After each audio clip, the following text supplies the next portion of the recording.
Scott Hansen here from NFL Red Zone. I hope you're checking out 1 hour of 5 Yard Rush, one of the best podcasts on NFL football in the UK.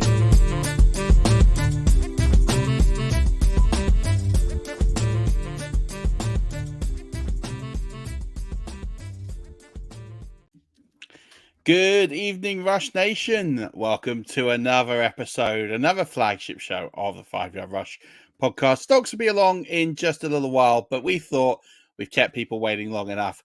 Let's get going. And today we've got one heck of an amazing guest. Someone I've actually been meaning to get on probably for about 3 years, and my tardiness / health / forgetful brain has just for some reason it's slipped far too long. I was like, it can't slip any longer. But he is one of the industry's absolute best blokes that you could get out there. The 2022 FWSA Football Writer of the Year finalist. He's an absolute content and podcast legend over at Rotowire. And he also hosts a Sirius FM fantasy show, King's Classic Champion 2021. Jim Coventry, welcome at last to 5 Yard Rush. How are you doing, my friend? Oh, so excited to be here and to hang out. And it's always a great day to talk football. And guess what we're doing today? We're talking football. We're talking football, and we've been speaking for a few years. I always play your eliminator because we always have good fun. I did take it down, humble brag, last year.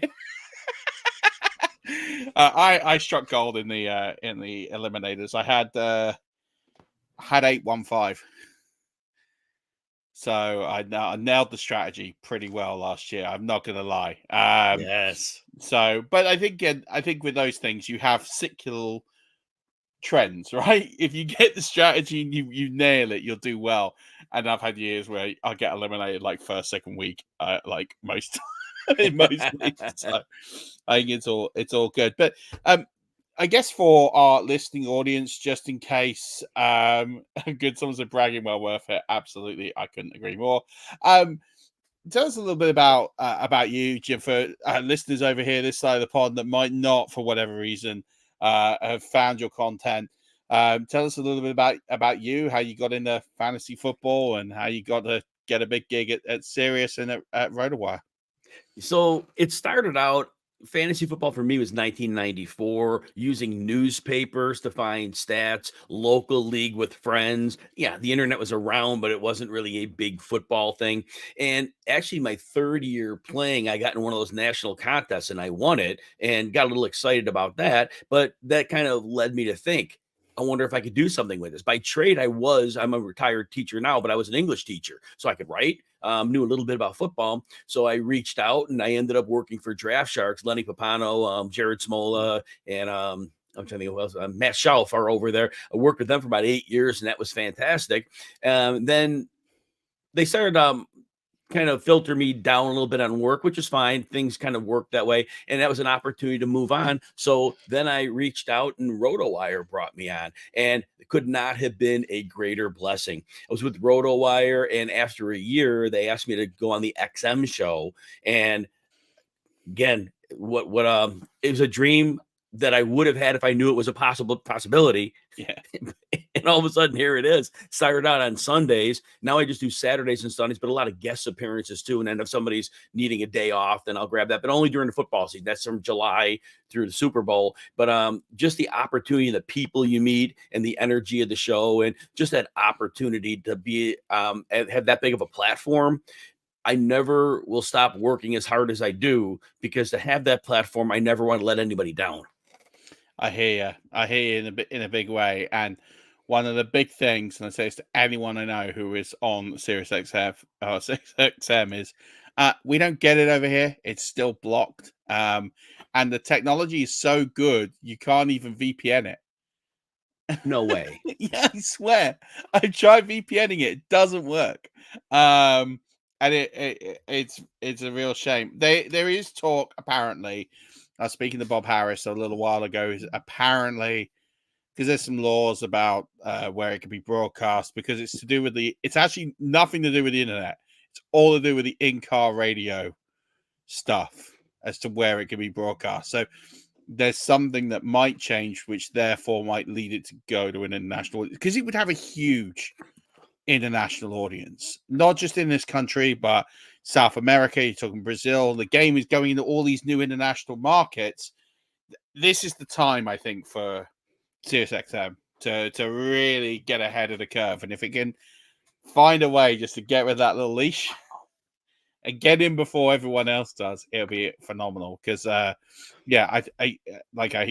hear about all the shows that you do, and Bob and loads of other folks. I know that Brian Drake and Joe Dolan have now got one with a fantasy points team, and I just think, like, man, that would be me. I just have that on all day while I'm working. But one day, Yes, hopefully soon. yeah, fingers crossed.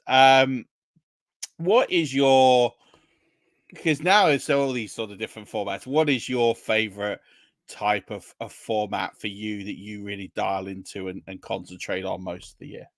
So I am redraft. I'm basically a redraft guy because my audience is a very wide and vast audience. And so that's where the majority lie. And so that's where I go because, we have great people that do Dynasty at Rotowire. So I kind of, stay in my lane and I really focus on redraft. So that's really it. And it doesn't matter whether it's super flex or it's single quarterback, all that's fine. It's all within the parameters I do. But yeah, basically it's just redraft is my favorite one. But in terms of leagues themselves, I always like when you have more teams and more starting spots.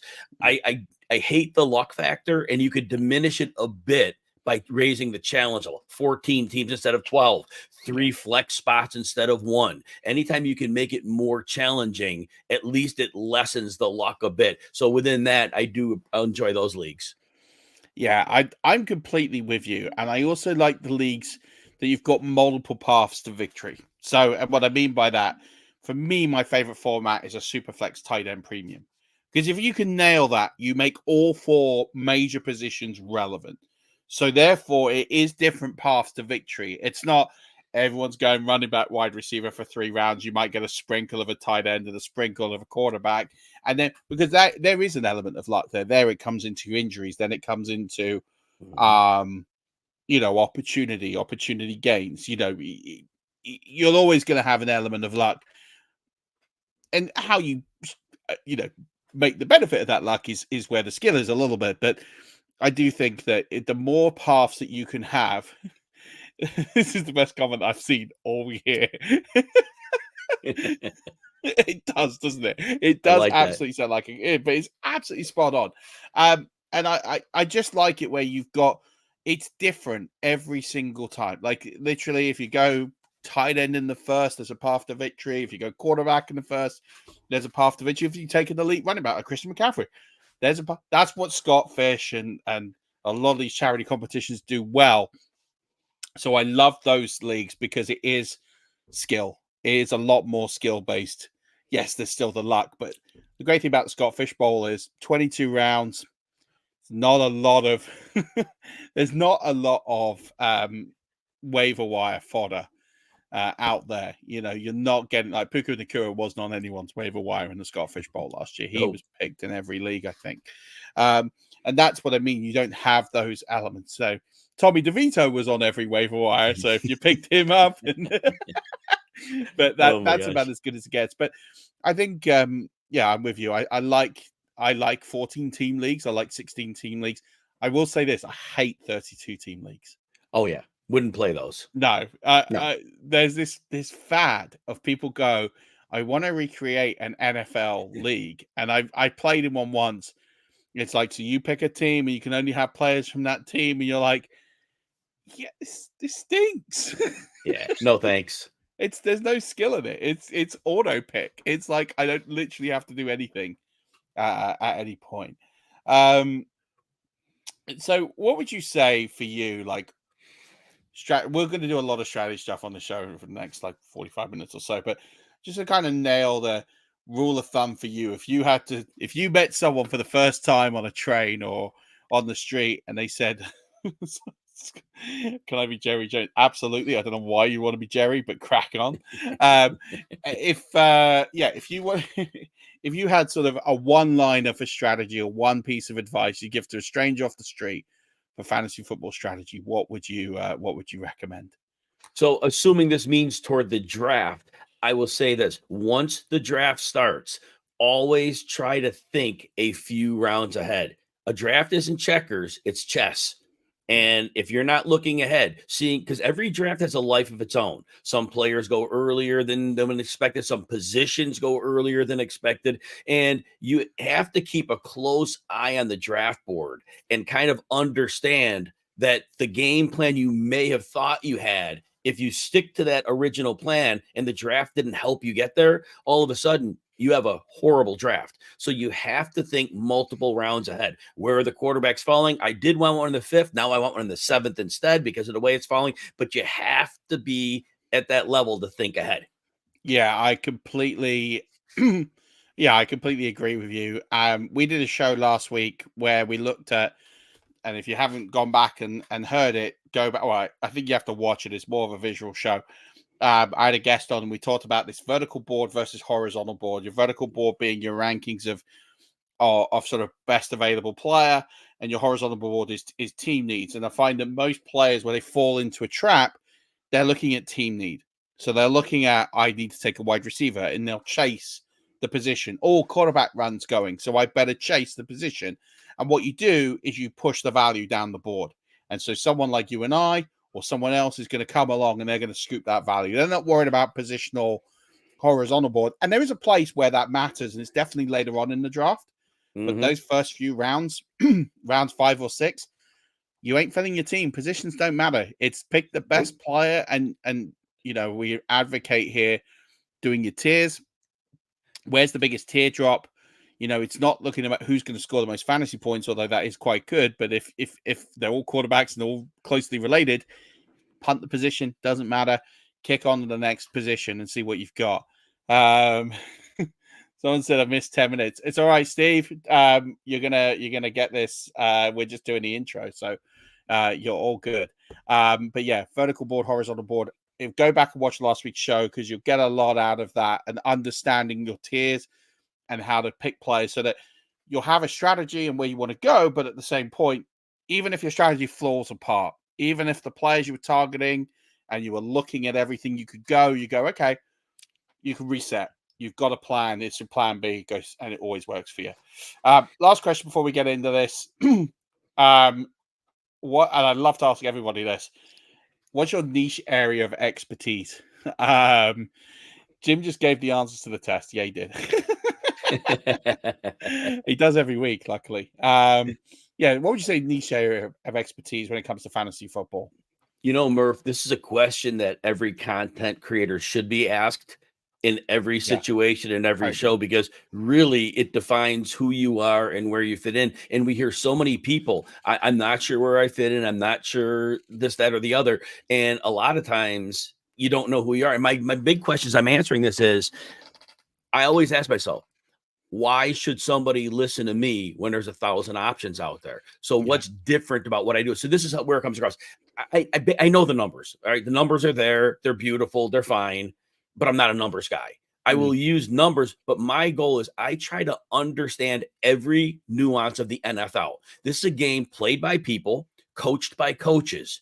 The numbers are a byproduct of those players and those coaches in those situations, defensive matchups and individual weeks. These are all things. So I believe I have an excellent feel for the trends that are emerging very quickly as they emerge, how teams will react to that. So now I'll give you stats about a player, but now I'm going to give you a whole lot of context as to why those numbers matter or they do not matter. So I think that's my area of expertise, that I can always give you a multi-layered answer. And just when you see numbers, that tells part of the story. I want to tell the full circle of the story.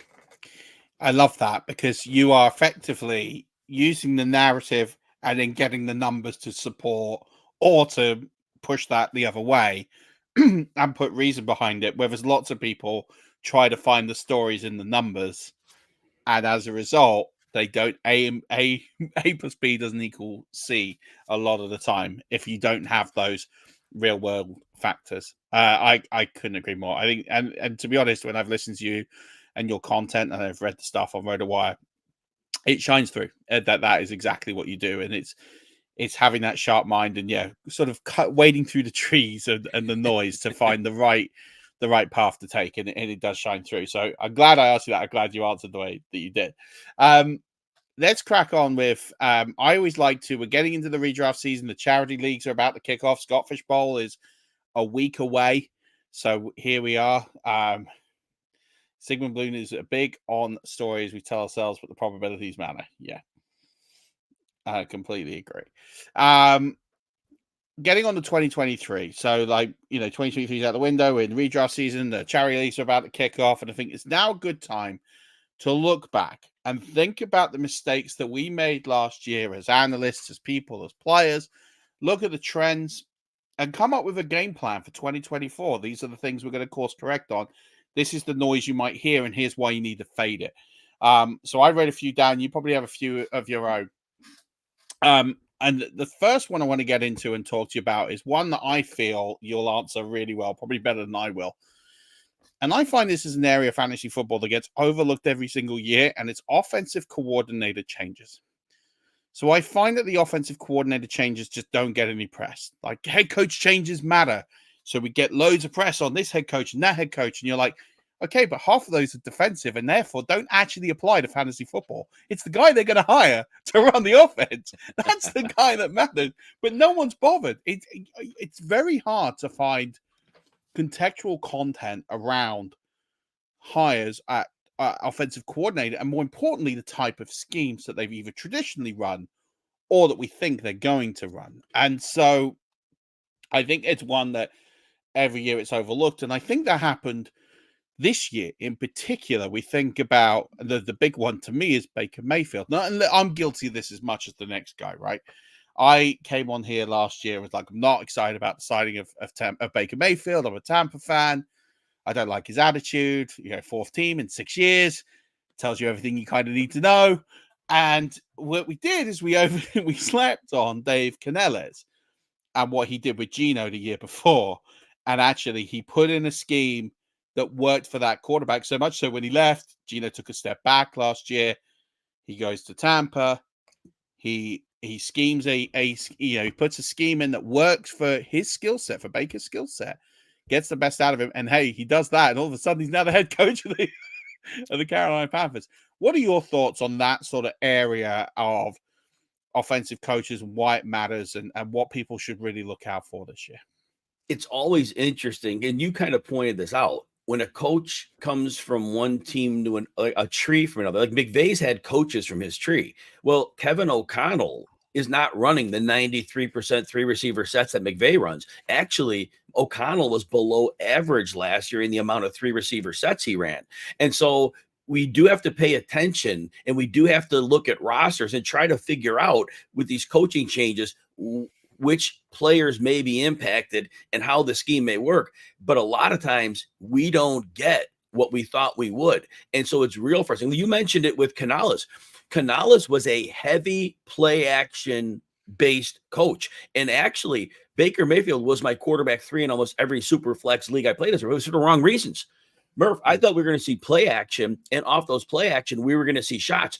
What Canales did was completely different. Now, the one thing we didn't get either, Tampa's tackles were better than expected. They protect them. So they used more of a drop back passing game. And Mayfield actually was very good at stepping up in the pocket, letting the tackles do their job, and then throwing downfield. He always did like to throw downfield, but we remember Baker Mayfield had success with like Jarvis Landry, who was a slot receiver back in Cleveland. So it was very interesting that Mayfield had that season. But Canales, to your point, he did not do the same things he did in previous stops. He was that rare coach that was able to do something completely different that worked to his team. So you're right. The coaching changes are different. And when we talk about this year, we'll talk about a number of those because there's some really exciting ones. But it's a little tricky sometimes because we get really surprised by them. Yeah, I couldn't agree more. And I think the big miss last year was everyone rushed out to the pump and took as many Philadelphia Eagles players as they could and completely overlooked the fact that Shane Steichen walked out of that offense. He went to the Colts, and all of a sudden we're like, oh, yeah, but they'll just be the same. It will just be, we'll dial in. And all right, Hurts was pretty much what we thought he would be, and that's fine. But A.J. Brown, little low, not ridiculous, but he took a dip. Devonta Smith, was fine, but he didn't come in at where you drafted him. He wasn't terrible. He didn't kill you, but he certainly didn't hit where you drafted him in drafts. And the run game was non-existent in Philadelphia. So, I think these changes do get swept under the carpet, not investigated. And I urge, if you take nothing from this show, which you'll take a lot, definitely check out offensive coordinator changes. And one more, I want to speak to that Philly thing because it has a lateral point this year. In Philly, if you had an Eagle through the first 7 or 8 weeks, you were gold. A.J. Brown was on pace for 2,000 yards. And what we learned, Murph, was Brian Johnson. And some said Nick Sirianni may have had more of a hand in the offense. Whoever it was, they were not ready for when the league made adjustments. Because the first half of the season, they were blowing up. A.J. Brown was like 6 straight 130-yard games. Yeah. Incredible, right? And then all of a sudden, he barely had a 100-yard game the rest of the way. And defenses realized, the coaches, the Eagles are going to throw deep. So let's just overplay deep. And then there was no answer. They had nothing. They couldn't come up. No. Yes. And so this is to me the thing this year. All of a sudden, Ryan Grubb is going to be the new coach in Seattle. And everybody likes the idea. Murph, there are very few college coaches who have ever come in and had a strong offense. For 1 year, Chip Kelly did, because he caught the league off guard running that breakneck speed with no huddles. And for a year, he got away with it. And then he got caught up on. The only other success story was Jimmy Johnson.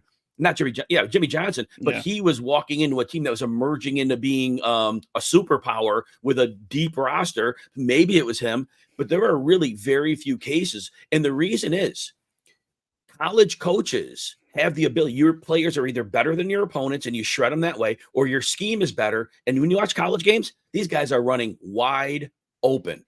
And in the NFL, they have an answer for all that. And so these college coaches could just go in, run the game plan. They're done. Don't even have to fix it. NFL, if you don't make an adjustment at halftime, you're done. You're toast. Because those coaches on the other side, they will outthink you. They've seen, or they have an answer. And so that's why college coaches have not been successful. So I'm going to be interested to see what this coach, Ryan Grubb, is going to do. The concepts may be nice, but if he doesn't have answers, he's going to be in big trouble too. And there are some exceptions to that. And that for me is where they have coached in the NFL, dipped back into college and come back out. Harbaugh, Todd Monken on the Baltimore Ravens last year. He definitely got them cooking. I know it kind of all fell apart at the end like it normally does to the Ravens, but they looked a more transitional, seamless offense than they have done. They have more dimensions to them than they did in previous years, especially someone like Zay Flowers. I think they're going to do even better this year with Monken there. I think you've got guys who can, and I think Liam Cohen at the Tampa Bay Buccaneers, who was at the Rams, he's dipped out, come back. Those guys, because they've been in the NFL, I think can adjust. I do agree with you there that Matt Rule was awful. Yes, so it's just the college guys I'm talking. Yeah, just the college to pro guy. You're right. I'm not talking about the NFL college back and forth, because you're right. They knew to make those adjustments, but it's just like, this is a guy coming in Grubb. There's no NFL. This is just college to pros. That one's the hurdle. Yeah, and I'm always skeptical of guys in the job for the first time, and it kind of depends on the team they're on. So you get some, for example, his name has just totally escaped me. He was at the Browns a couple of years ago, Freddie Kitchens, with no expectation, comes in, and then all of a sudden has a great offensive coordinator year, gets the head coaching gig, and all of a sudden it fell apart, and we've never seen him since. Dave Canales, I know he was a first-year offensive coordinator last year, but he'd been in football a long time, so he'd been coaching at all different levels. And I think when you get these meteoric rises of OCs, I do get a bit worried, and we've just seen it. We've just seen it in Atlanta, for example. Someone who has gone from tight end coach, 1 year offensive coordinator, head coach, doesn't always work. So that I always get a little skeptical of these meteoric rises. So that's another thing I like to keep an eye on as well. And so I actually have that as a risk for Canales. So I think Canales he's a good coach. I think he got an embarrassment of riches to work at in Tampa. And as you said, I think he did very well to pivot and to make a lot of changes that, again, not a lot of people would do. But going to an organization that historically has lost for years, and you've got an owner who is absolutely crazy in David Tepper. Yeah, I'm not expecting great things because I think there was a lot of weaknesses to Canellis' game that Mike Evans and Freddie and Baker Mayfield covered up. That run game was not as good. It wasn't good at all. 3.6 yards per carry for Rashad White. I know part of that was the offensive line, but the man can't scheme a run game, and he's going to need to do that if he wants to bring off, balance to his offense. So he got lucky. He played in the division that was a bit bad. He had some breaks go his way, but yeah, I think OC changes, I think, are really, really important and something that people don't zero in on. So if you want to jump on your league mates, do some research, ask some questions. Jim and I will always happily answer questions on that one. The waiting on the QB approach. So I was always, I think, until about 2 years ago, wait on QB, one QB leagues in particular. Doesn't matter, late round QB, JJ Zacharyson, you subscribe to that, you go from there. And now I kind of have pivoted from that because of the elite advantage you get at the position, that I think if you can grab one of those top 5 guys, there is a distinct advantage to grabbing them. What are your thoughts on the quarterback position? Because last year, if you took a Josh Allen, if you took a Jalen Hurts, you're probably doing pretty well. Last year was the weirdest year because it was the first year that it became mainstream to draft the top 8 quarterbacks early. There were 8 quarterbacks off the board within 5 rounds of almost every draft you did. There was considered a big 8. And the reason was, from the prior year, we saw there was a scoring shift. There was a haves and there were the have-nots. And there were no fringe quarterbacks to be considered late round quarterbacks. So that was the strategy last year. And then we saw what happened. It just, like you said, the elite guys showed up. Justin Herbert got hurt. Joe Burrow got hurt. Well, when Herbert also lost all his playmakers when he was healthy. So there were a few quarterbacks that got knocked out of there. Then we just had a group of bad quarterbacks. So it was a really weird season. And then, of course, Dak Prescott, those who drafted him super late, saved the day for him because Dallas realized in their week 6 bye they couldn't run the ball. And Mike McCarthy did one of the few right things he did. And they said, well, I guess we're not running anymore. And they didn't. Dak had like 29 or more fantasy points in 7 of his last 12 games. That includes like the NFL playoff game. But the point being, and he killed you. He killed you in the first round of the playoffs, though. I am in the league and he eliminated you 7 points. I know he did. He totally did. Oh my gosh. He got you in and then he took it right away from you.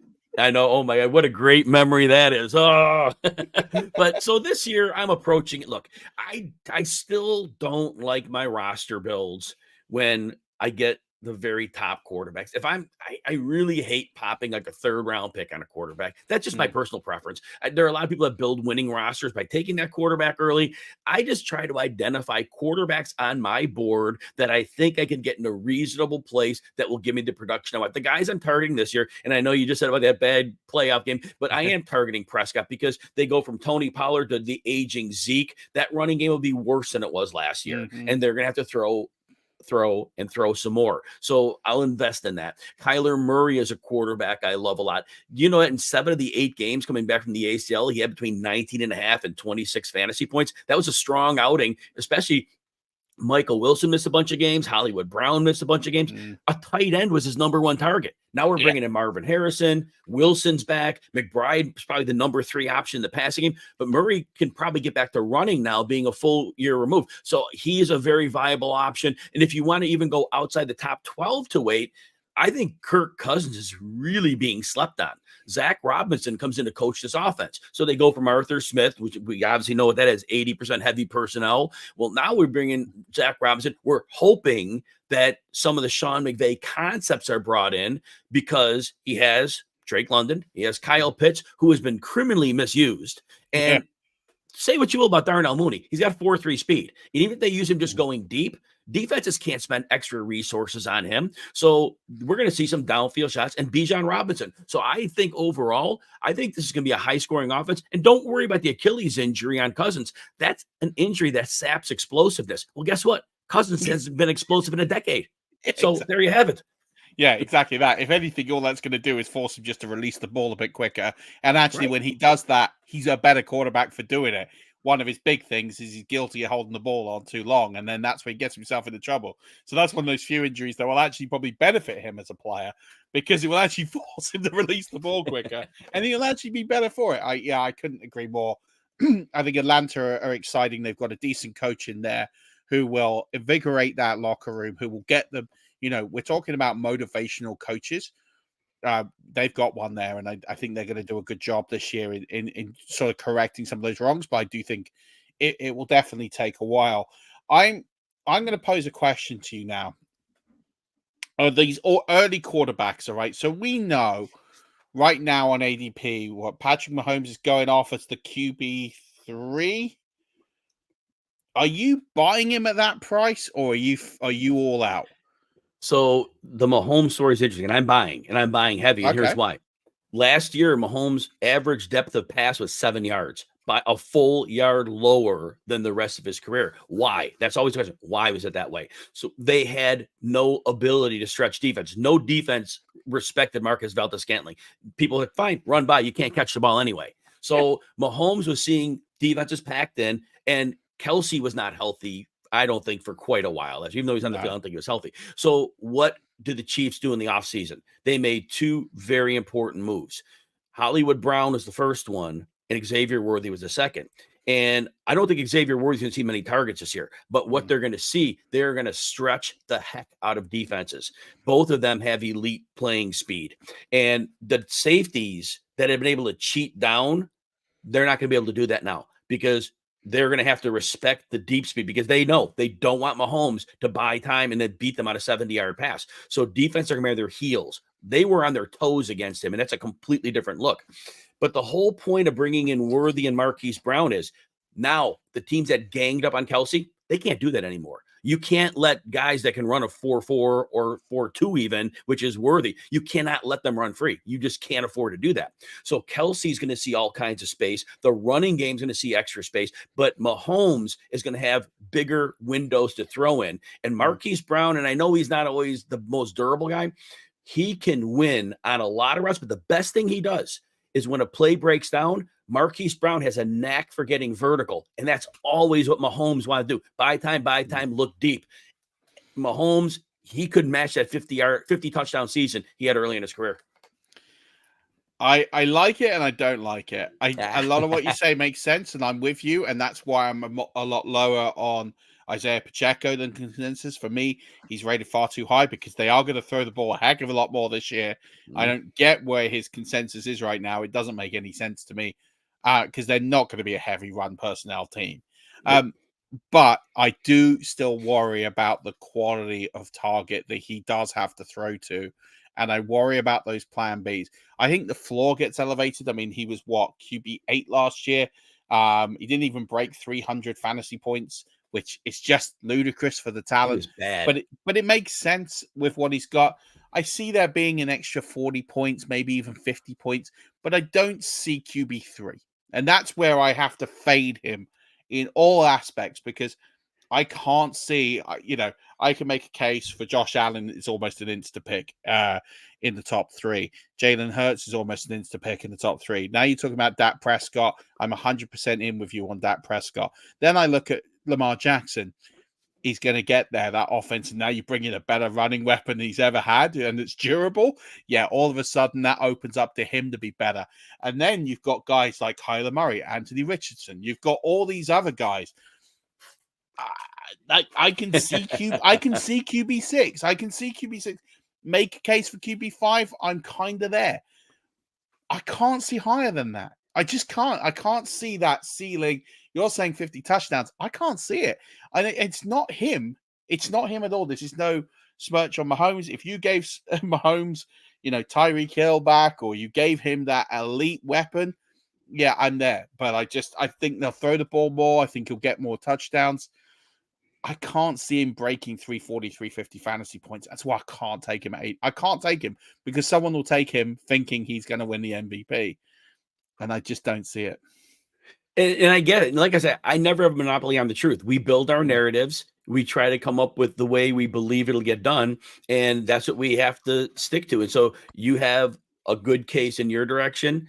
I like the case I make. I think more of Hollywood Brown than a lot of people. I think that I believe when he's been healthy for stretches of time and he hasn't had the level of quarterback that Mahomes is, he has been a wide receiver one for larger periods of time. And I really believe he is a dynamic weapon, but we'll see what happens. Like I said, Murph, we'll know in about 24 weeks how we're doing here. And there's all kinds of ranges of outcomes. And we have to have these differing opinions because the audience needs to hear both sides of a case so they can make their best decision. Yeah, I'm with you there. I think it's always good to present both sides. Let's talk about running backs. I always felt that last year people chased historic performance, and I think that's kind of what people are continuing to do. They're chasing that historical performance over that, with the exception of Bijan Robinson. Bijan Robinson is that exception that kind of proves that for me, in the sense of people will chase his potential. But people are going to draft Saquon Barkley over ADP this year. People are going to draft. I'm just looking at. I've got the ADPs up here, and I'm seeing Saquon Barkley go at running back 4, which is just I don't get it. Perhaps you do. I don't. In Philly, when was the last time a Philly running back? Just historically, the way that they play. When was the last time they had a running back that was anywhere near RB4? Long time. If you think back to a couple of years they competed, they had like journeyman running backs. And I can't even remember the names of these guys because it's been a number of years, but they had there was LeGarrette Blount had 2 years with them. So J.J. had a year, they just pull guys out and they plug. There was some Notre Dame guy. Yeah. He circled out of the league. He was with them. I can't remember his name. So they haven't even had run, but it's a good point, but they haven't even had anybody. Miles Sanders was probably the best back they had, right? Brian Westbrook. But that was earlier, and he was great. Westbrook was a great performer. I mean, they had Swift, and Swift didn't get off the ground there. Murph, Swift has no vision beyond the first level. And this is the thing that I think I want to tell people is when you're on him, people are going to think DeAndre Swift, he's a super player. He's not. He actually caught week 2 and 3, played Minnesota and Tampa. Caught him off guard. He had 2 massive games. But once the film was out and teams knew what they wanted to do with Swift, Swift was 4.02 yards per carry the rest of the way. And that was with that Philly offensive line. That's because he can only run for what's blocked. He can't get beyond that first level. So Swift is honestly, as a runner, he's terrible. If the Bears use him as a pure receiver, which I don't know that they will because they have a lot of weapons, he's dynamite as a receiver in space. But as a runner, Murph, he has no ability to make anything happen. Yeah, I agree. I think I've never been high on Swift, and he never stays healthy. No. He probably played the most games last year that he ever has done, and he still didn't get to real fantasy prominence. So I'm with you there. And I think Saquon Barkley does obviously give them something they've never had before. But RB4? I just don't. Again, I don't see it. It's people chasing names and people chasing historical performance. And I just think, I'm just looking at it and going, I don't see it. Sean McCoy was a monster for the Eagles. Yeah, he was. He actually won a ring in Tampa, though. Oh, my gosh. 8 carries that year, but he still got a ring. That's where he got his ring from. Absolutely. I think the running back landscape this year is bizarre. I mean, finally we're at a stage now where I'm just pulling up the ADP again, and we've got. I mean, I just don't get Saquon Barkley in the 4, 5, or even 6 range. I still think that's high. It depends on the format you're playing. I get McCaffrey, kind of get Bijan, Breece Hall. I'm there. But I'm looking at like someone like Taylor and the Shane Steichen offense. I'm looking at there's lots of players there, and then the one that I think is criminally underrated is Alvin Kamara, RB16, RB17. So people are looking at past performance, and then they're seeing Alvin Kamara, and I'm like, do they just decide that he's 28 and he's done? Like, I don't get it. Murph, with Kamara, this is where there is a big disconnect between real football and fantasy football. For fantasy, Kamara was a monster last year. Got 75 dump-offs from Derek Carr, who was afraid to get hit. And so he piled up these fantasy points. Alvin Kamara was 15th percentile in broken tackle rate, 27th after contact, even as a receiver, 24th percentile. He was a horrible, horrible running back. The coaches saw it, but they had to give him volume because Jamal Williams was washed. Kendre Miller was hurt, missed really more than half the season. And so Kamara was purely volume based. He's looking for money now. The team has to be laughing behind closed doors because he can't break a tackle anymore. Kamara is done. He is like done beyond done. And if Kendre Miller is at all healthy during camp, Kendre Miller is going to start out in an equal time share. It's not going to take more than 6 or 7 weeks. Kamara is going to be a third down back at best. Murph, he cannot break a tackle anymore. He's done. I mean, I take part of that argument, but I'm worried. I don't think Kendre Miller's great with his hands. I don't think he's got that. I think he's a decent running, pure and running that's all back. we need. It is all you need. But the way I'm pointing back to why I think there's such a disconnect in Kamara's ADP is they haven't changed that offense. They didn't go into the draft. New OC. They didn't draft him. They got Clint Kubiak running the offense now. They're going to be running more of a power running offense now. They drafted a tackle, but this is actually a very run friendly offense. They're going to get Miller downhill. That's their goal. Their goal is to get Miller downhill, and Miller can run that. But you're right about the hands. Like I said, Kamara will be a third down back for them. He'll be in real, nice pass catching back. But Kamara's not going to fit that scheme. He just doesn't have it anymore. He doesn't have the agility he had anymore. So you're on it. But Kubiak, it's a radical difference in offensive philosophy now with that run game. Pete Carmichael's gone. Yeah. Pete Carmichael, thank goodness, is gone because that pedestrian offense was pretty painful to watch for many, many years. I just think that they will continue. I think they're going to run the wheels off Kamara. I think maybe not so much with the carries. I think you'll see a dip in carries, but I still see him getting 80, 90 passes just because there isn't anyone else to pass the ball to. I think they're going to give him those short plays in the flats. They're still going to give him that, though, that, Derek Carr doesn't want to get hit, as we said. I think he's still going to get that 80, 90 catches that he gets every year. Because there is no alternative. There is no alternative on that roster to that. They haven't got, they're not going to give it to Taysom Hill. They're not going to give it. They're not, if anyone really dies in this offense, it is Taysom Hill pretty much. He won't be anywhere near a thing. Like, I'm taking him as a gamble just for a bit of fun, but as a chaos, but he's not gonna have anywhere near the relevance. I just, for me, why they signed Derek Carr to that contract is mind-boggling because it absolutely stifles what they can do as an offense, and he just until they do everything, I just can't see there being. I just don't think Kubiak's going to make that many changes because I don't think he's got the personnel to run the scheme he wants. So and I think maybe in the draft next year they might, but. The reason they brought in Kubiak, they figured out I know sometimes we give NFL GMs too much credit. Yeah. They learned what they didn't know about Carr last year. Kubiak is perfect for a quarterback that's sensitive to pressure. His whole goal is going to be getting an extra blocker, and they'll play more 2 tight end sets.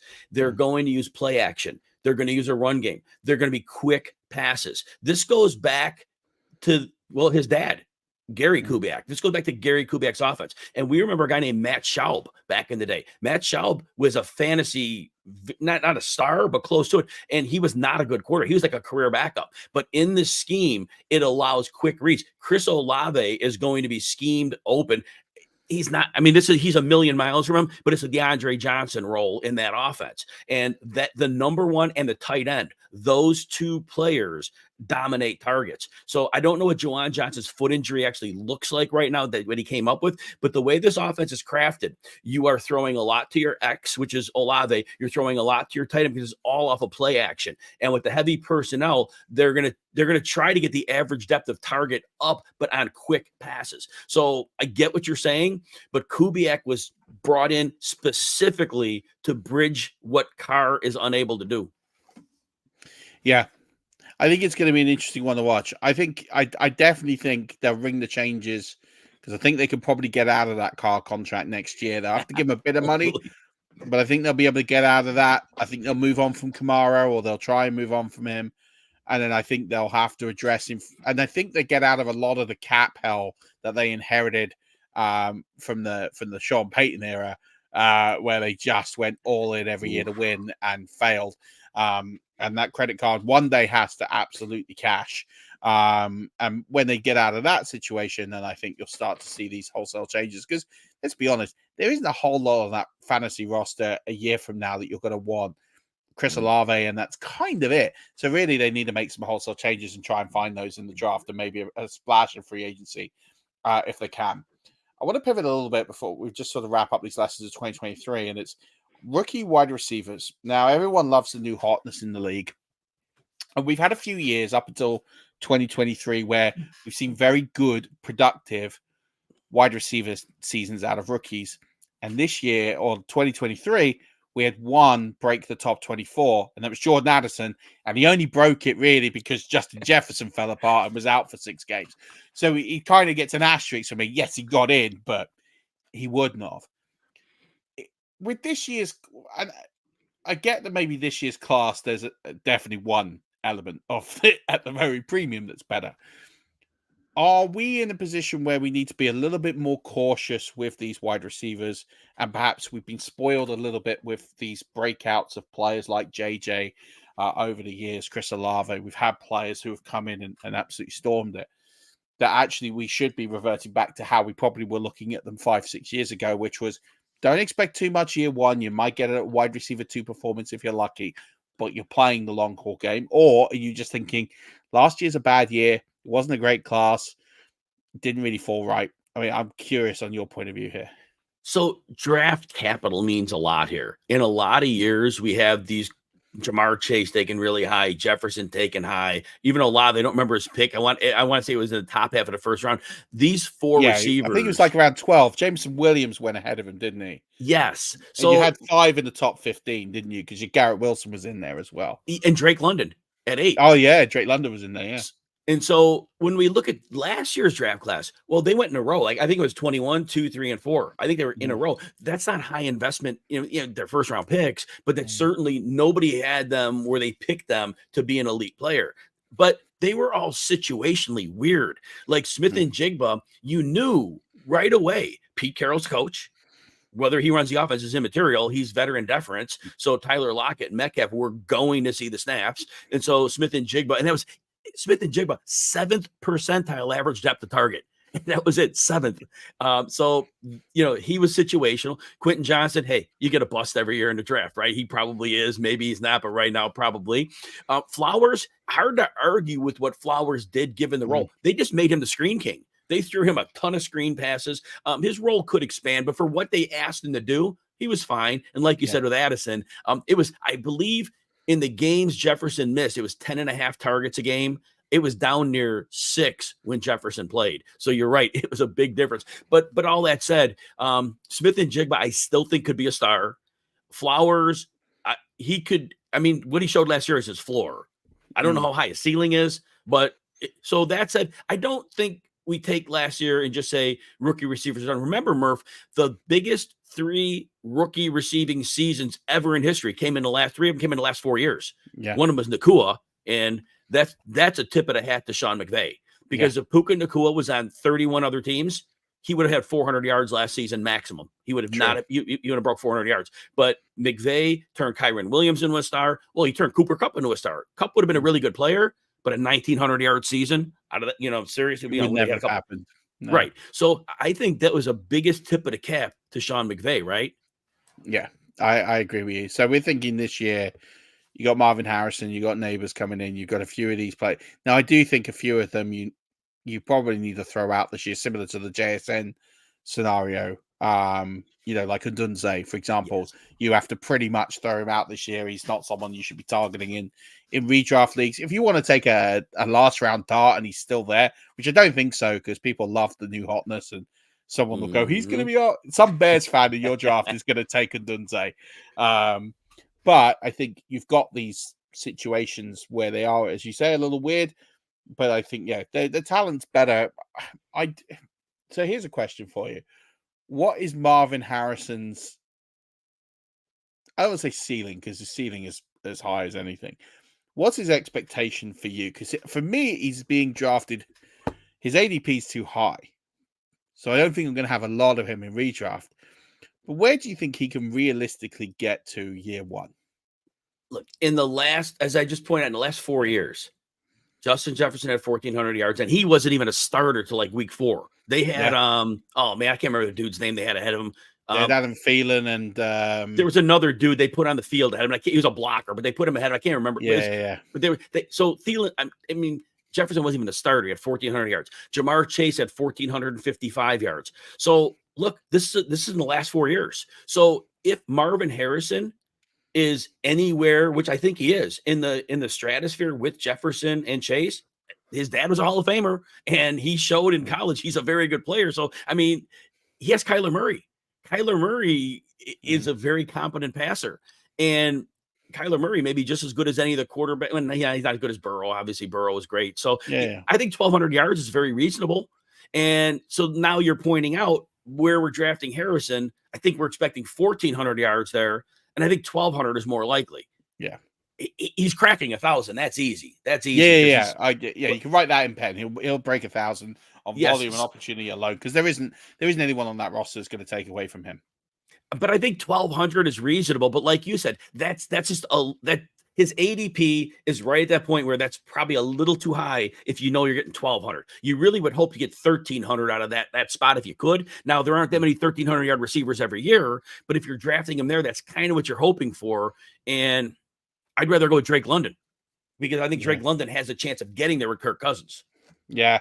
I look at the players you can get in that range: Michael Pittman, Drake London. I think there's a few there where I see a clearer pathway to that for two reasons. One, it's just I think the thing that's going to hold Marvin Harrison back is someone like Michael Wilson on the other side. Unfortunately, Michael Wilson isn't going to be the best decoy receiver you're going to get in the league. You know, they need to get someone on that other side who's going to have a bit of pace, who's going to just stretch the field a bit and actually give the corner something to think about, rather than just having the double Marvin Harrison all the time. I think Marvin Harrison's going to see more double coverage than any receiver this year, because it's so easy to do. It's so easy to do. Move him, Murph. I don't think he's going to be a static player. I think he's going to be in motion. I think they're going to put him in the slot 30 to 35% of the time. The league's Drew Petzing, he showed some pretty good acumen as a coach last year. I get what you're saying, and he's going to see a lot of attention. And I think you're right, that's going to hold the upside down. But I think the league's coaches, the good ones, they're getting this idea. League is 73% zone now, Murph. So even when we're talking doubling, most teams aren't playing man anyway. And of the 4 teams that played heavy man last year, Dallas was one of them, and Quinn's gone. I know he's in Washington. He can't play man with that group. And Belichick played heavy man, and obviously he's gone. So we have a bunch. The league could be 80% zone this year. So all that said, how much attention can you put on a player playing zone? Yeah, I think you might see a few make some radical changes. I think, especially these things, because again, when everyone sort of goes all in, you're going to get these few rogues that go the other way and do something completely radical. But yeah, I'm with you. I can see that argument. I think it's going to be interesting to see how it's doing. But yeah, I just think I'm worried about him as ADP. Let's look a little bit now at 2024. So let's take all of what we've just learned from 2023 and let's look at 2024. Do you have any sort of, based on what we've talked about, we've expanded on this a little bit, some prophecies, some lessons you want to give to people from the lessons we've learned on 2023 that people should start putting in the plans for 2024? Yeah, I just had pointed out the zone defenses, and this is the whole point of all the zone defense. Is the league's goal is to limit explosive plays. That is the whole point behind it. It started out Mahomes, and then Jamar Chase was another chapter in that, where it's like, you could beat us with a 13-play drive because you're going to have a holding call. You're going to have an incomplete pass at the wrong time. So zone defense is here to stay for the foreseeable future. That's not going anywhere. The thing that also comes up is, though, and we saw it a lot in Baltimore last year, Mike McDonald, the simulated pressure. They weren't the only team running it. They were the best at it. But the simulated pressures are great because teams are learning to give you a basic look up front, but you have no idea where the pressure is coming from. The pressure could come from an interior. It could come from a blitzer. It could come from an exterior, lineman. It could come from anywhere. It could come from a safety. We've seen a lot more of that than in recent years. Yes. So this is forcing quarterbacks to play faster. And so getting the ball out is going to be at a real premium. And the zone defense, it has to be zone, because if you're playing man and you're trying that game and somebody gets behind you, it's curtains. So this combination of factors. So how does that affect this year? We saw last year, there were a lot of tight ends with really high scoring floors for fantasy. Teams started to figure out, how do you counteract zone and simulated pressures? You attack the seam. You attack the holes in the zone. Tight ends, that's where they line up. Slot receivers. Now there's two camps of teams. You've got the camp of team that play 21 personnel, and that's two running backs actually and a tight end. That's going to be your 49ers, your Dolphins, your Ravens, and Texans to a lesser degree. They ramped it up more. But what their goal is, and you might see that with the Browns as well. The Browns were actually heavy 11 last year. The Browns were top 5 and 11 personnel. Yes. But they lost Nick Chubb, didn't they? So they were really lacking on who they had as options. It was literally Ford and and Hunt, and they didn't really have anyone else behind. But I think they're going to change back because you've got Chubb, Ford.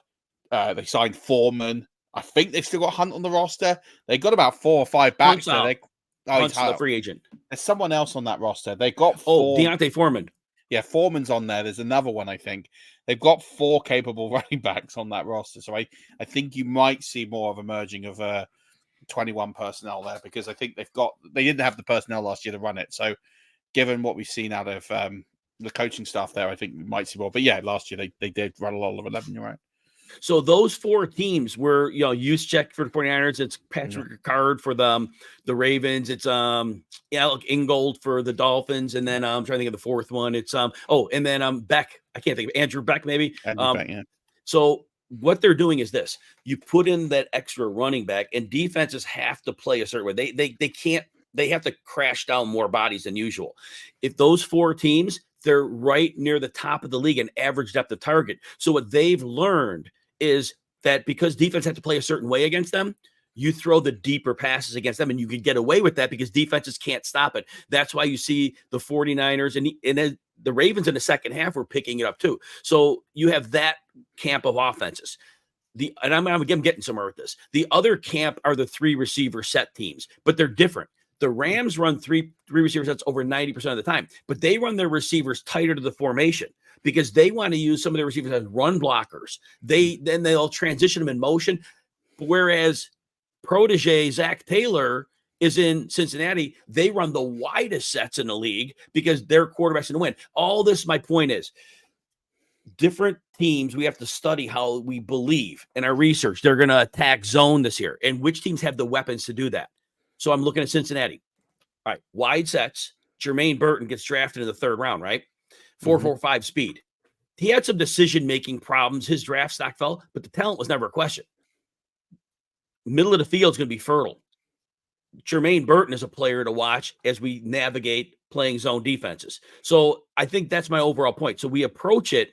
We look at the team's weapons. We look how we think they're going to be able to attack what the league's throwing at them. Those are the players we give a little bit of an edge to in fantasy drafts. Yeah. I love that. And I'm totally with you. I think you're going to see Tampa change a lot in personnel this year because of Liam Cohen and the way go back to what we saw 2 years ago in LA. They're going to do the same. And then who did they take in the 3rd round? Jalen McMillan. Exactly the same. Your point stands because they are making these personnel changes to find ways to get players into those open spaces. And I think this is why I look at someone like Chris Godwin, who's being criminally undervalued, because his usage last year was Canellis didn't really know what to do with him. He had a player of elite talent, but he didn't know what to do with him. Liam Cohen's not going to make that mistake. He is going to have the perfect role for him. And if you think that Chris Godwin last season still got 1,000 yards and 83 catches, and he went completely under the radar, what's he going to do when you actually give him a coach who's going to know exactly how to utilize him? Murph, you are so spot on. There could not be better with that. And Cohen has already publicly said Godwin is going back to the slot. And as you pointed out, this is going to be more of an 11 personnel, 3 receivers on the field. Godwin's going to have a primary slot receiver. They'll play two receivers 20% of the time, but Godwin will be on the outside for those. But you're right. He's going to be back in the slot, and Chris Godwin is unstoppable in the slot. And we mentioned earlier in the show, we had Baker Mayfield and he had Jarvis Landry in the slot back in Cleveland. Those two combined for an average of almost 1,000 yards over a few season span. Godwin is way, way, way better than Jarvis Landry was. So you are so on this. Yeah, great call, Murph. Yeah, I would actually, looking at their ADP, I was on the show yesterday, the Fantasy Football Unlimited show, and I was actually breaking down the Tampa Bay Buccaneers, which is why it's so in my head, is Mike Evans at ADP is one I'm fading. Because you drafted him on last year's numbers, last year's. You can write the 1,000 yards in pen. That's fine. He's going to get his 1,000 yards, and he's going to get his 7 or 8 touchdowns. But we're not going to see that 1,400 yard season. Those opportunities, those yards, it's going to all go to Godwin, who you're getting at. I think he's going wide receiver 33 right now, 31. Smashed by every single time, just smashed by Chris Godwin. I say it every year, and it always seems to be. He's also, I have a touchdown regression metric. He's 4th in my touchdown regression, positive back to the mean. He had 2 touchdowns last year. He should be at about 6 or 7, and see that number rise. So, buying on Chris Godwin, I love it. So let's talk a little bit around this. I actually was one thing I want to talk about with the plan, and then we'll start sort of summarizing. And it's this view of consensus. So I don't know how you feel about ADP consensus, but I find that the more information that is out there, the more the consensus steers into a direction that I really like, because I go well against the consensus. And I feel last year there were a lot of players that were criminally undervalued that you could scoop up. I look at players like Deebo Samuel. I look at players like Puka Nacua. I mean, we weren't obviously expecting what he was, but he was still probably slightly, given what was with Cup and an archetypal type player, there was a situation you could paint a case there. There were a lot of players, I think, last year that were criminally undervalued. Mike Evans, I think, was undervalued criminally last year. Kamara, due to his suspension, was undervalued. Rashad White, I got a list of players. Do you find that the consensus right now, and again, it will change a little bit, but do you find that the consensus the last couple of years, the more information that's out there, the more it's wrong? Murph, human history. Take any element of human history you want, what people commonly do, wherever the commonality is, it's always wrong, aside from drinking water. All right. We all drink water and there's nothing wrong with that. But you find anything that's common to humans and it's wrong. So always going against the grain. You can't do it like a nut, but yes, conventionally going against the grain is never a bad idea. So how would you approach it this year? Looking at some of the consensus that we've got now, how would you, and we've got, fantasy charity season about to kick off with Scott Fish Bowl next week. But even all the way through the redraft leagues, where are you targeting? Where for you is the value away from the consensus? I guess both in terms of build of team, but then also some names and some individuals you just think are criminally underpriced. The market is telling us two things. It's telling us that, again, we're going to give you later quarterbacks. We don't think there are good later quarterbacks. We mentioned earlier, Dak Prescott, Kyler Murray, Kirk Cousins. Those are players for what they could be worth. They're afterthoughts. So the market's saying, go ahead and take those guys. At running back, the market is deciding aging backs are not a good bet. That's what the decision is. I'm happy with Aaron Jones. He's not in Green Bay anymore. There's no reason to limit his work. They can run him into the ground. He's going to be 29, 1-year contract. They're talking about Ty Chandler. Seriously? Ty Chandler's terrible. Joe Mixon. They extended him a year. He's going to get his 300 touches. He's cheap. James Conner's going to miss his 3 games. But he's the heart and soul of that team. They love James Conner. And James Conner had a career year last year. 5 yards a carry, half a yard better than he ever had in Pittsburgh. He was 94th percentile broken tackle rate, 97th after contact. Yeah, he's going to miss a few games, but he's cheap in drafts. Get somebody else. Take Conner's your third running back. So the fantasy community is telling you can have these running backs later in drafts. So that's telling you, take the receivers that you want early, get your value there, and you're going to be able to get some good running backs a little later, and you're going to be able to get your quarterback a little later. And Tight end, it all depends how you want to approach it. There's a few different ways. Mark Andrews, I have as my 2, and everybody has him as their 5. So I'll, if I want to draft one early, I could go that route. I think people are making a big error on Pat Freiermuth. People are looking at Arthur's. You think so too? Yeah, 100%. People, I got another name as well, but start there because I'm with you. People are taking Arthur Smith, and what they're saying is this: Kyle Pitts was nowhere near his potential, so Arthur Smith can't coach tight ends. That's wrong. Jonnu Smith had a career year with them last year. He was the second tight end. Well, the problem with Pitts was it was a toy that Arthur Smith wanted to use. 99th percentile average depth of target for Pitts. He ran him deep. Who was throwing the ball? Desmond Ridder, Taylor Heineke. A, deep passes are low percentage. B, if you're getting a low percentage pass from a terrible quarterback, guess what's going to happen? Kyle Pitts having a bad year, right? Yeah. So that said, Pat Freiermuth is a good receiving tight end. Outside of George Pickens, look, they drafted Roman Wilson. He's a slot guy. Well, guess what? They're going to run 80% heavy personnel. There are no slot plays. There are no slot plays. He's not going to be on the field. Kelvin Austin's tiny. He's not an outside receiver. Pat Freiermuth is the number 2 target in this offense. Targets will go to the tight end from Arthur Smith. Whether you like them to Kyle Pitts or not, there's another story. Freiermuth's going to get 115 targets in that offense because there's nobody else to throw to. Not 115, 100 targets. I was going to say, I'm going to lowball that a little bit. I think Jaylen Warren is going to usurp Najee Harris, and I think Jaylen Warren's going to get a fair share. I think they're going to split that 2-3 read. But I'm with you 100% because I think Jaylen Warren's going to take a little bit, which is probably what's going to cap him at 100. But still, I'm taking a tight end with 100 targets you're getting for basically every free. Time. Yeah, all day long. And hey, Murf, before you give me yours, real quick, before you with Arthur Smith liking a power running game, how you mentioned Jaylen Warren.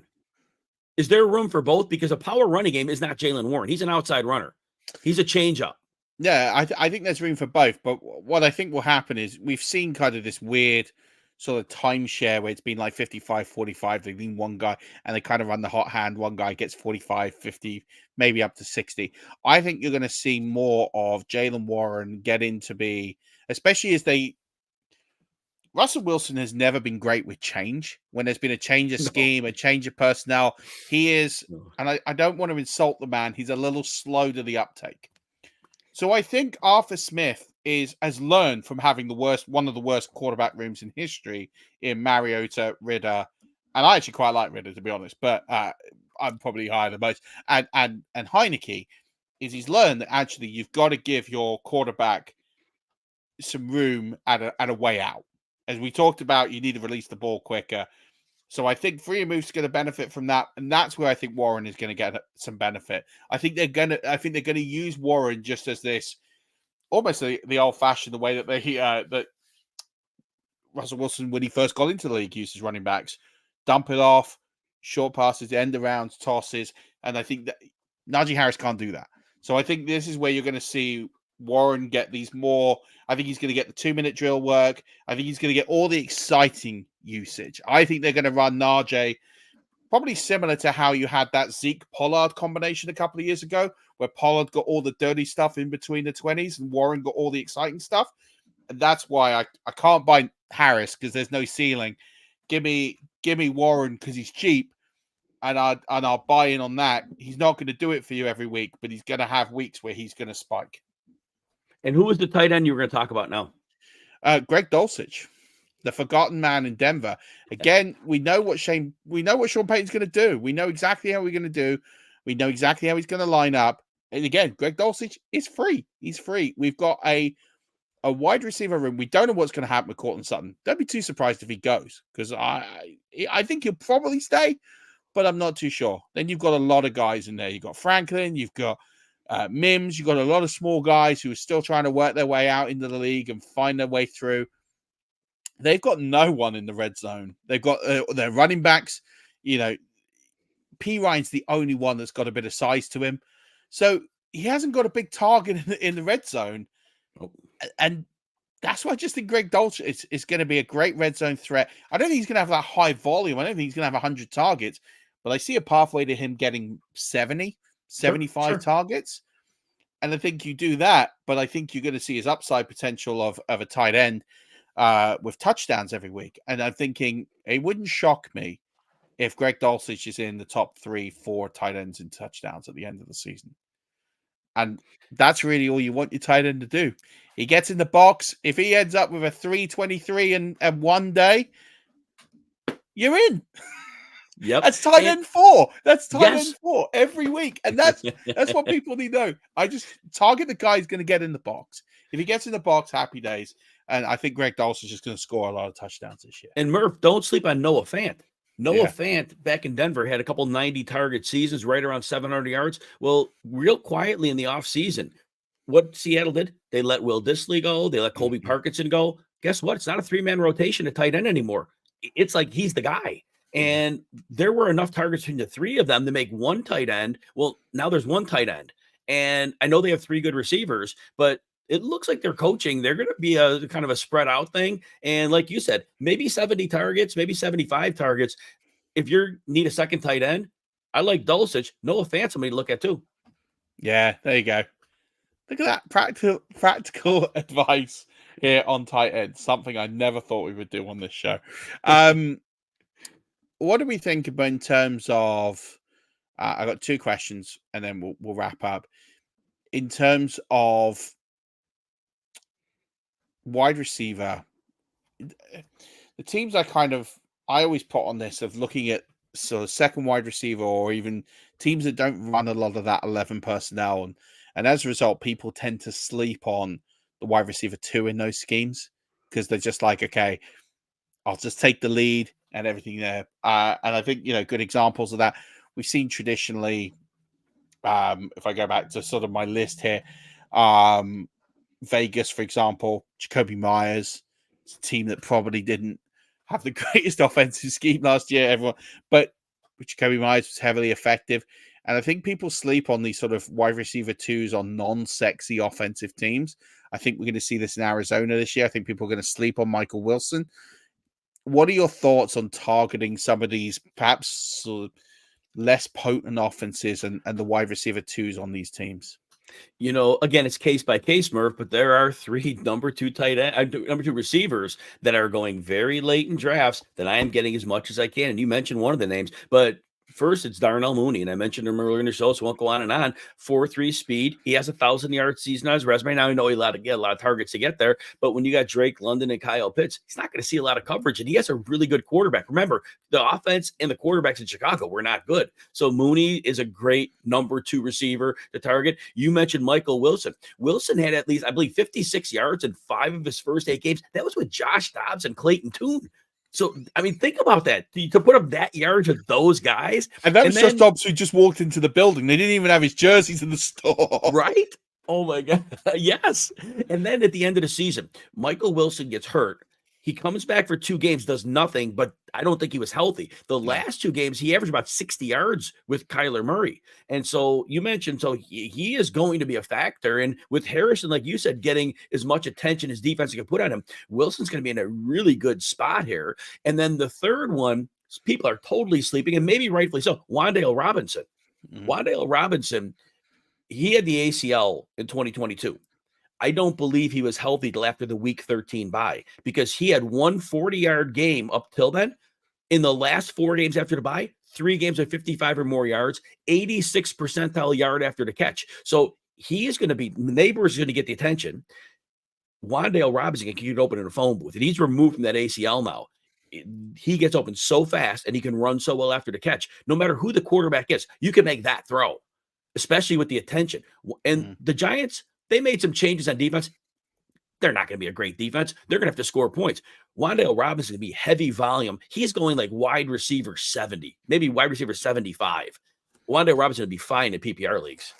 Yeah, I'm with you. The PPR league, Wan'Dale Robinson is someone I like as especially in best ball.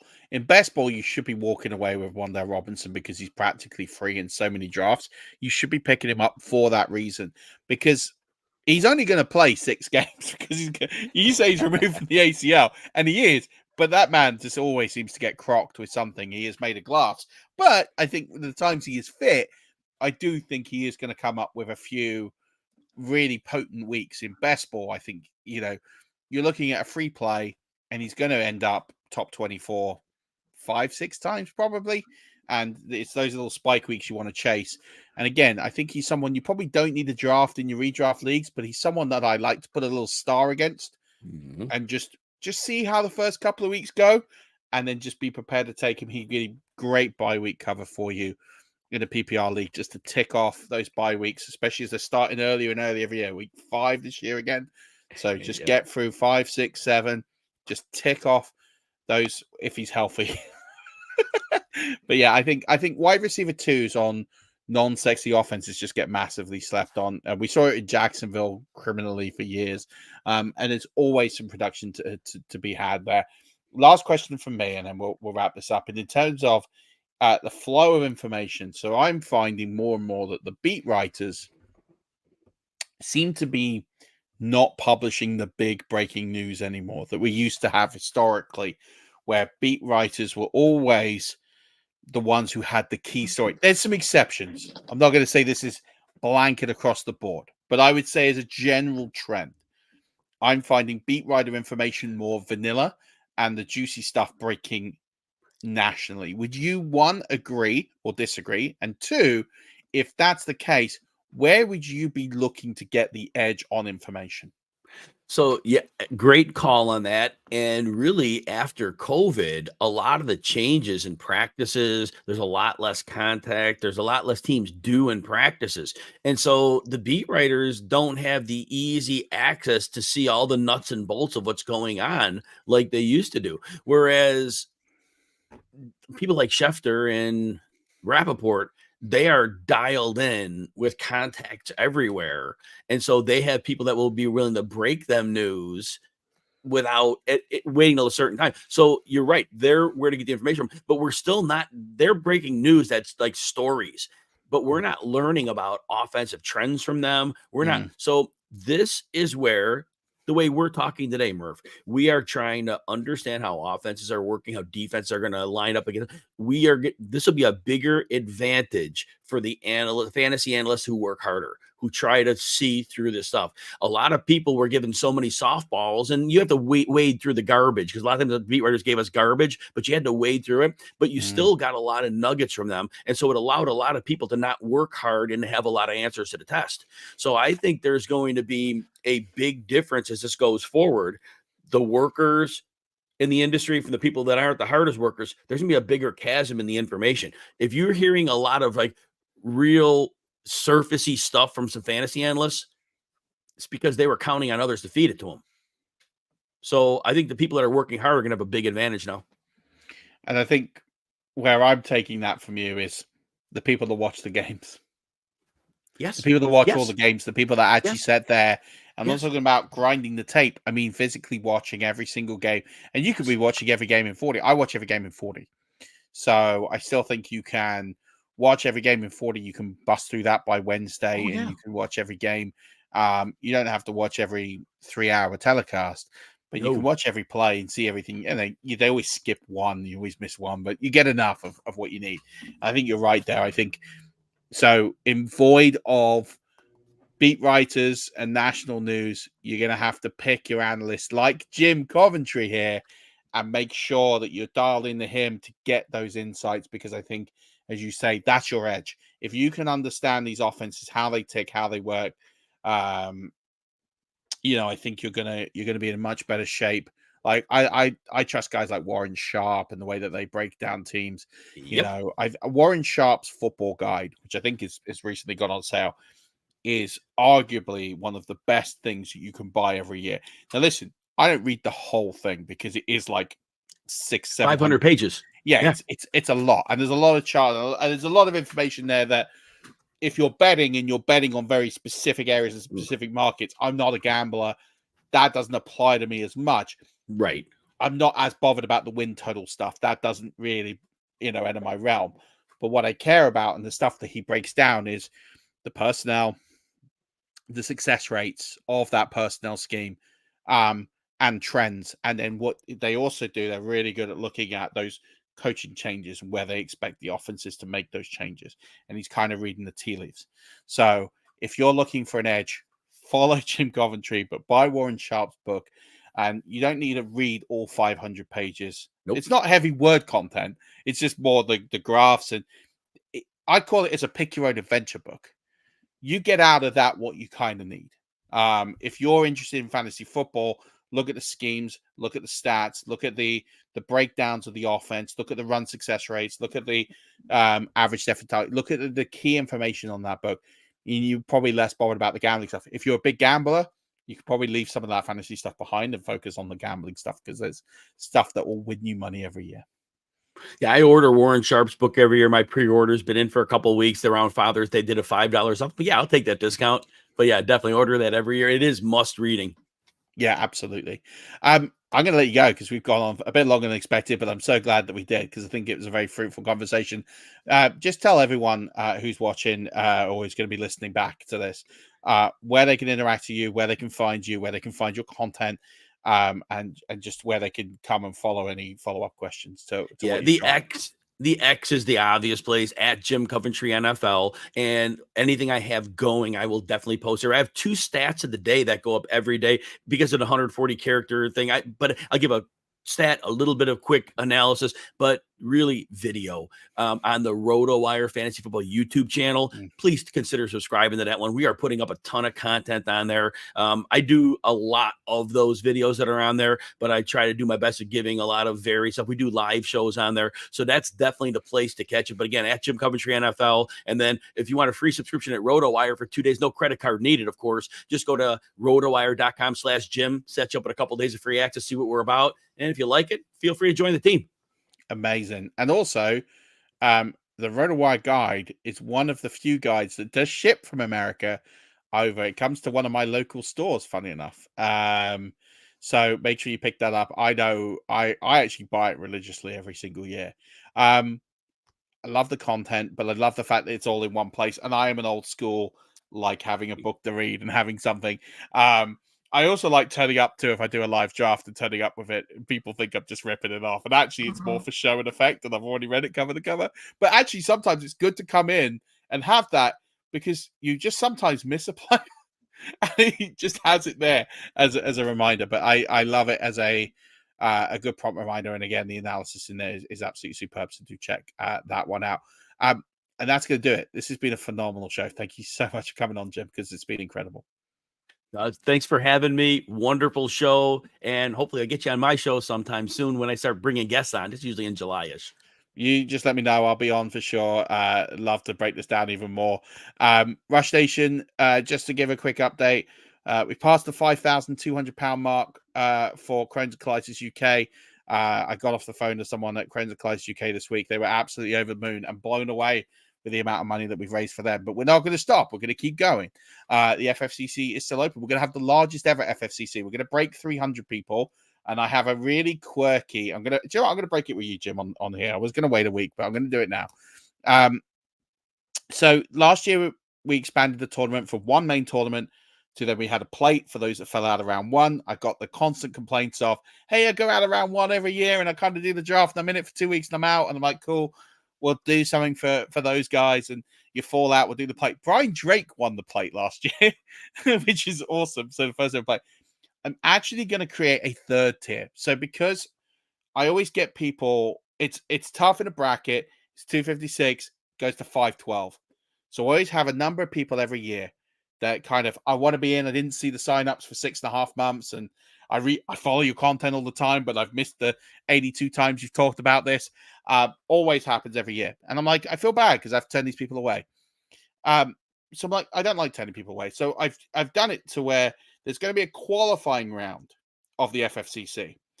And it's going to work out, depending on what it is, it's probably going to be about the bottom 50, 60. Anyway, the number to 256, anyone who is under 256th place in scoring is going to fall into a 3rd tournament. And that tournament is going to be just effectively like a wooden spoon kind of tournament, whatever. There'll be a prize. I'll do something for it. But I thought I'd have some fun with it this year rather than doing another bracket because I don't know how many people and it might not form a bracket and then it getting too complicated. I'm going to make it a Squid Game fantasy league. So every week I'm going to put up a prompt and it'll be like your wide receiver for this week has to score 15 fantasy points. And if you don't have a wide receiver that scores 15 fantasy points, you're eliminated. And it will get progressively harder as the weeks go, as we try to whittle the field down. So every single week, there is going to be a new prompt for you to stay alive. And it's not going to be minimum scoring. It's going to be something like your tight end in tight end premium must score 17 points this week. And it's going to be completely random, because the way I look at it, you haven't even qualified for the main event, but I need to do something fun to keep people interested. It's going to be crazy. It's either going to work brilliantly or it's going to fail brilliantly. But either way, it's for charity. So that's what we're doing. That's going to be the third tier. So I'm breaking that live. What are your thoughts on something as crazy as that? The crazier, the better. No, this is perfect. You got to have fun. Ultimately, it's about people and it's about fun. And I think you have figured that out perfectly. Yeah, thank you. It's going to be a fun, because that way I don't have to worry about, I've got to have a certain amount of numbers. The only number I've got to worry about is going to be divisible by 12 for the draft. That's it. So as long as I've got enough to 12, and then I get to the point where I have to taper off, and I only have to let 4 people down instead of like 50, 60 people like I do every. Like one year I had to let 105 people down, and I don't want to do that. And that's donations. That's donations that can go to charity. So we're going to do this, and it's going to be fun. You're either going to end up in the FFCC main event, you're going to be ending up in the plate after you lose in round 1 of the FFCC, or you're going to bail out completely and you're going to be in the Squid Game. Something for everybody. So anyway, that's going to do it for this week. A little exclusive to finish on. Thank you so much. Keep signing up to the FFCC. There are plenty of spaces, so just keep going. We're going to keep taking the money for Crohn's and Colitis UK. But for my family and me, it means the world that we've raised that much money, and I know the charity really appreciate it. Until next time, we'll be back next week with Bob Lung and his consistency guide on July 4th, which will be election day in this country and Independence Day over the pond. Until then, Rush Nation, as always, don't forget, keep rushing.